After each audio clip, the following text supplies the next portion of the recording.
No, dito muna tayo sa araw-araw na gawain po ng mga DDS. Wala pong iba kundi ang mag-fake news. Grabe kayo. Hindi na kayo naubusan ng fake news. Kahapon, mga bossing, habang ako yung nag-i-scroll-scroll sa aking cellphone, aba, lintik. Pati eto ha, mga legend lang ang nakakakilala dito. Mga legend lang. Malamang dito madaming magre-react, lalaki o babae. Suki ng ano to, suki ng page na ito to, no? Artista. Artista ng page na to. Sikat na sikat na sikat po. At ang logo ng page na yon ay dilaw at pula. Ano? Sikat po tong artista na to, no? Doon sa page nila. Oh, kalbo, matangkad, maputi. Aba, ginawang lawyer ng mga DDS. Nagngangalan pong Johnny Sins, no? Nagngangalan pong Johnny Sins. Tatayo daw pong lawyer o isa daw po, hindi ko na maintindihan kung ano yung pinaglalagay ng mga DDS. Tatayo o magiging hurado doon kay Pangulong Duterte, mga kababayan. Diyos ko po, Lord. At ito naman po ngayon, mga kababayan, isang Malaysian actress naman po, no? Ang pina-fake news nila, sabi dito, linagay nila, Judge Tomoko Akane, President, linagyan pa ng President dito, International Criminal Court. Ayan, may logo pa ng ICC sa ilalim, mga kababayan. Di ba? Artista ho ito eh. Malaysian artist ho ito, mga kababayan. Si Michelle Yeoh o Michelle Khan, mga bossing. Correct nyo na lang ako kung ano. Pero yan yung pinakamalapit na hawig na nakita namin. Linagay dito nila, mga bossing, dahil gusto nilang paasahin yung kanilang mga manonood, yung kanilang tagasunod, yung kanilang taga-suporta. No? Sabi ni Shiro Kansaki, alam na alam ni Shiro Kansaki, si Johnny Sins, no? Ng Pornhub Law Firm. I firmly believe, no? Sabi nito, in President Duterte's innocence. Ayan, inosente daw ho, mga kababayan. In response to the persistent calls from the Filipino people. Dahil daw dun sa mga paano-ano nila. Pati daw ho sa yung mga parali-rali nila. Siguro naniniwala ho sila, mga kababayan, na yung pagpunta nila sa kalsada, parali-rali nila, na meron silang tinatayang mga 1,000, 2,000, no?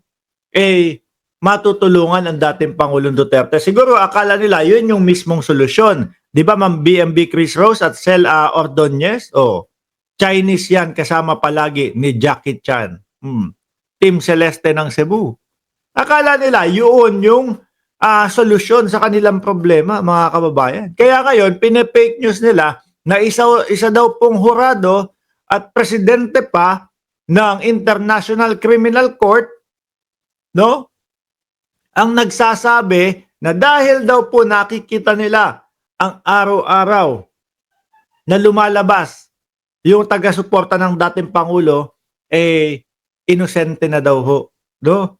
Ito ang nakikita kong technique ho dito, mga kababayan. Gusto nilang ipamukha sa tao. Nako, yung paglabas namin, nakita nyo, kakatigan tayo nung presidente at hurado ng International Criminal Court para yung ibang mga kababayan natin madamay sa mga uto-uto, madamay doon sa mga pang-uuto nila. Oo nga no. Sige, sumama na nga tayo dyan. Sumama na nga tayo doon sa paglabas-labas nila, sa mga rally-rally nila. Ganyan ang estilo ho dyan, mga kababayan. Sabi pa dito, ulitin ko lang I firmly believe in President Duterte's innocence, no? In response to the persistent calls from the Filipino people, no? As well as appeal from lawyers and human rights experts. I have decided to order his release. Naku po. Aasa na naman ang mga DDS dito.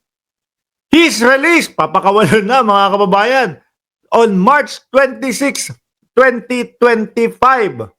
Ano? Malamang ho yung mga kapitbahay ninyong mga DDS magsisigawan, aalaskahin kayo at ipapakita sa inyo to. So ngayon, pag ipinakita sa inyo, pag ganun ang ginawa sa inyo, o ayan o, papakawala yung tatay ko. Ang gawin ninyo, mga kababayan, soplahin nyo agad. Sabihin nyo kunyari, kilala ko yan eh. No? Artista sa Malaysia yan eh. Oh. Si Michelle Yeoh. Oh. Oh, Michelle Khan. Oh. Ganun ninyo agad. Sopla. Tapos, sabay punta kayo sa Google. No? O eto yung pinakita mo. Anong presidente? Anong presidente ng ICC? Sopla. 'Di ba? Ganun tayo dito. Dahil nga po lagi tayong